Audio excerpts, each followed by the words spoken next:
Okay, in this installment in geography in just 5 minutes, what we'll take a look at is map parts and map projections. Whenever you're a geographer, a map is a tool.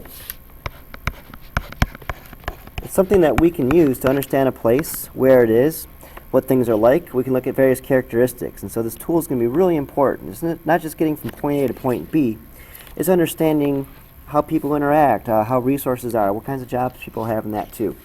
We'll also be looking at a map projection. And what we want to understand here is what is a projection, and what are the good things and what are the bad things about a map projection itself.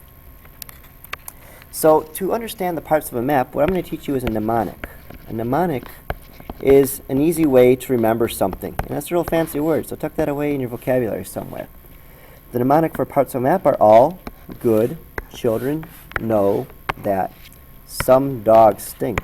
And boy, some dogs do stink. To see this, basically the parts of the map are listed below.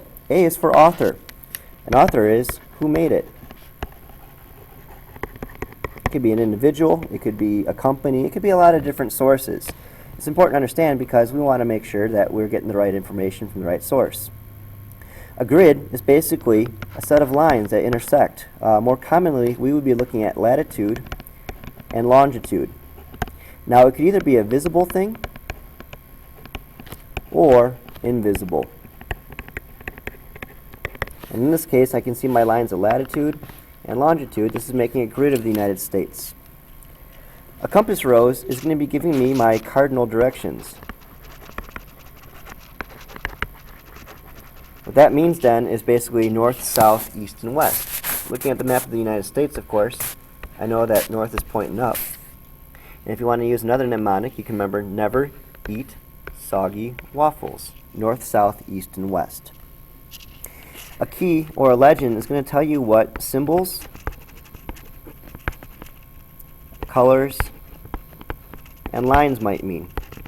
So that's an important tool as well. In this case, it would be nice to have a key or a legend that would tell me that dots equal cities, and that's really the only thing that really requires some sort of thing, except for maybe the lines of borders between the countries too. Okay.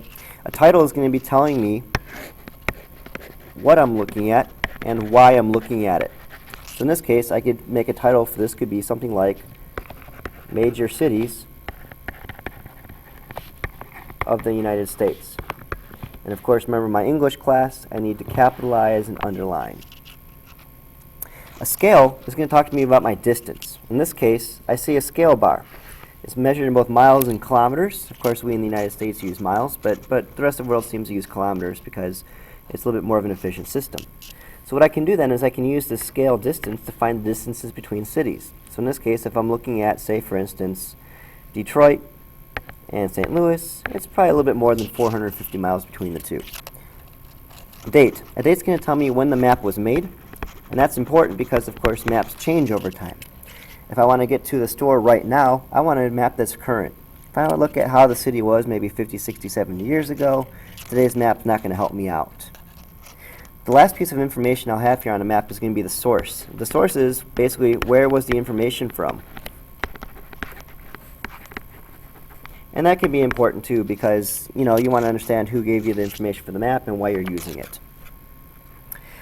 So in general, that's the parts of a map. All good children know that some dogs stink. It's a mnemonic. When we are studying maps, there are different types of maps that we can use too. There's a physical, a political, and a thematic. The physical is going to be giving us the lay of the land. And that's going to be giving us the terrain. It could be talking about mountains. It could be talking about rivers. It could be talking about the ocean. Great things like this. A political map is going to talk about the capitals, the cities, and the borders. So if I'm in California, I can think about a general layout of the state. I can think about the capital being up in Sacramento, us living here in San Diego, and I can also look at the boundaries and borders of the counties themselves. The last type of map that we have here is going to be a thematic map. A thematic map is special interest. Now, like I said, maps equals a tool. And so depending on what my job is, I need a special tool for it.